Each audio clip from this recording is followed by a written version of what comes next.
अजीब सा सन्नाटा होता है ना शमशान घाट में। गंगा के किनारे स्थित उस शमशान घाट में भी एक भयावह खामोशी थी। 3-4 लाशें थोड़ी थोड़ी दूरी पर जल रही थी। आग की लपटें मृत शरीर को जला रही थी और दुनिया के सबसे बड़े सत्य यानी मृत्यु को बता रही थी। जब तक हम जीवित रहते हैं तो जरा सा कहीं आग की लपटें छू जाए तो जान निकल जाती है, लेकिन मृत्यु के बाद तो पूरा का पूरा शरीर धीरे धीरे कर जलता रहता है और हम चुपचाप चिता पर लेटे रहते हैं। सूरज आहिस्ता आहिस्ता पश्चिम में डूब रहा था। 12 साल का दीपक शमशान में चुपचाप बैठा एक लाश को जलते हुए देख रहा था। लाश का शरीर धीरे धीरे राख हो रहा था और जैसे जैसे उसका शरीर राख हो रहा था दीपक के हाव भाव बदलते जा रहे थे। उसके चेहरे पर तनाव आ रहा था, उसकी आंखें बड़ी होती जा रही थी और धीरे धीरे कर उन आंखों में लालिमा आती जा रही थी। लाल, सुर्ख लाल, खून की तरह लाल हो रही थी उसकी आंखें। अचानक वो जोर से चीखने लगा।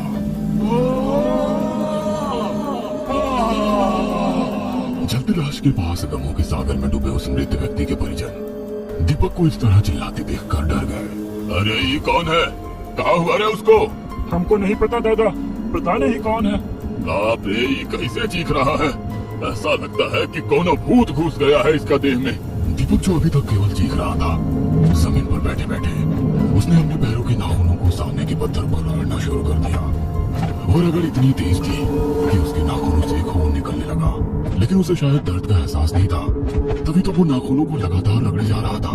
पास बैठे लोग अब दीपक को देखकर और भी डर गए थे। अरे अरे, ये किसका बेटा है रे? हाफ माइंड है का? ये क्या कर रहा है? उस आदमी की बात पर दीपक ने उसे घूर कर देखा और उसके मुंह पर थूक दिया। अरे ये क्या कर रहा है तुम? मारेंगे एक थोपी, दिमाग सही हो जाएगा तुम्हारा। दीपक ने उस आदमी की बात का कोई जवाब नहीं दिया। वो अपनी जगह से खड़ा हुआ, अपने कपड़े फाड़ दिए और उस जलती लाश की ओर दौड़ पड़ा। दीपक उस चिता पर कूदने वाला था कि तभी कुछ लोगों ने उसे पकड़ लिया। दीपक कुछ बोल तो नहीं रहा था, लेकिन गुस्से से वो सबकी ओर देख रहा था और मुंह से डरावनी आवाज निकाल रहा था। अचानक पता नहीं कहां से उस 12 साल के दीपक में इतनी ताकत आई कि वो उन सभी लोगों को जोर से धक्का दे दिया। वो फिर से चिता में कूदने ही जा रहा था कि राधेश्याम नाम का आदमी गगन काका के साथ वहां पहुंचा। दीपक, अरे ना बेटा ना। गगन काका ने अपने थैले से राखनुमा कुछ चीज निकाली और दीपक की ओर उछाल दिया। दीपक जमीन पर गिर पड़ा और तड़पते हुए शांत हो गया। पिताजी, ये देखिए, ये कहाँ मिला है हमको स्कूल में। अरे ये तो कौनो मेडल है। पिताजी, हम अपने स्कूल में टॉप आए हैं। टॉप? अरे टॉप मतलब हमारा नंबर सबसे ज्यादा है, जानते हैं? अब हमको स्कॉलरशिप मिलेगा, मतलब छात्रवृत्ति। सरकार हमको आगे की पढ़ाई का पैसा देगी। राधेश्याम अपने बेटे को बोलते हुए सुन रहा था और उसकी आंखें भीग रही थी। राधेश्याम और जानकी का इकलौता बेटा था दीपक। राधेश्याम और जानकी दोनों ही अंगूठा छाप थे और दूसरों को खेतों में काम करते थे। तमाम दिक्कतों के बावजूद वो अपने बेटे को खूब पढ़ाते, क्योंकि उन्हें पता था कि पढ़कर ही उसके बेटे की किस्मत बदल सकती है। दीपक हर शाम स्कूल की बातें अपनी माँ और पापा को जरूर बताता। सूरज ढल गया था, जानकी ने लालटेन जला दी थी। दीपक उसकी रोशनी में पढ़ रहा था। उसके बगल में ही राधेश्याम हाथ वाला पंखा जल रहा था। तभी जानकी हाथ में खाने की थाली लिए उसके पास आई और दोनों को इशारों से खाने के लिए कहा। राधेश्याम ने जानकी के हाथ से खाना ले ली, लेकिन दीपक ने कहा, अम्मा थोड़ी देर में खाते हैं, तुम खाना ढक कर रख दो ना। जानती हो आज हमको मास्टर जी कहाँ पढ़ाए। अब हमको कैसे पता होगा? हम कोनो स्कूल गए हैं का? मास्टर जी न्यूटन का तीसरा गति नियम बताए हैं। अब ये न्यूटन कौन है और वो क्या बताया है? माँ, वो बहुत बड़ा वैज्ञानिक था। उसका तीसरा गति का तीसरा नियम ही है कि हर एक क्रिया के बराबर और विपरीत प्रतिक्रिया होती है। मतलब हम कुछ भी करते हैं तो उसकी प्रतिक्रिया जरूर होती है। जैसे ही देखो, हम इस गेंद को यहाँ दीवार पर मारेंगे तो ये वापस हमारे पास आएगी। ये देखो आ गई ना। हम गेंद को दीवार पर फेंके, वो क्रिया हुई, और गेंद वापस आई, उसे कहते हैं प्रतिक्रिया। अरे तुम्हारा ये न्यूटन जरूर भगवत गीता पढ़ता होगा, क्योंकि सब तो वही लिखा है, इंसान जो करता है उसका फल मिलता है, चाहे अच्छा हो या बुरा, कर्म फल जरूर मिलता है। भगवत गीता। यही आखिरी बातचीत थी दीपक की अपने माँ बाबूजी के साथ, क्योंकि उस रात के बाद तो सब कुछ बदल गया था। दीपक देर रात तक पढ़ा करता था। उस रात भी वो मन लगाकर पढ़ रहा था। तभी उसे लगा कि उसके कानों में कोई आवाज आ रही है, किसी के चिल्लाने की आवाज। कौन कौन है? दीपक को डर लगने लगा था, लेकिन फिर भी उसने उस आवाज को अनसुनी कर फिर से पढ़ाई करने की सोची।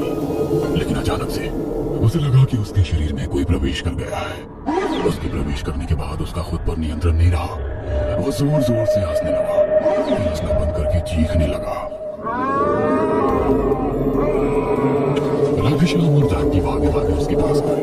अरे क्या हुआ है बेटा, ये ऐसे काहे चिल्ला रहे हो तुम? दीपक उनकी बातों का कोई जवाब नहीं देता है और पास ही कोई अपनी किताब कॉपी को फाड़ने लगता है। अरे दीपक, क्या हुआ है बेटा? ये किताब कॉपी काहे फाड़ रहा है? वह भी उनकी बातों का कोई जवाब नहीं देता, बल्कि उनकी ओर घूर घूर कर देख रहा होता है। उसकी आंखों का रंग बिल्कुल बदल गया था। उसके चेहरे के हाव भाव भी वह अजीब सी आवाज में गुर्रा भी रहा था। अचानक उसने अपनी मां पर हमला कर दिया और हम दोनों का गला दबाने लगा। जानकी, ये हमारा दीपक नहीं है, ये कौन और है? राधेश्याम और जानकी जोर जोर से चिल्लाने लगे। उस भी गांव के कई सारे लोग इकट्ठे हो गए। अरे क्या हुआ है? कौन जानवर वानवर घुस गया है क्या घर में?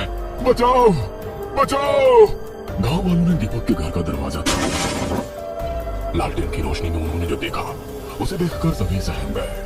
दीपक ने अपनी मां को बुरी तरह घायल कर दिया था और वहीं चुपचाप सिर झुकाए बैठा था।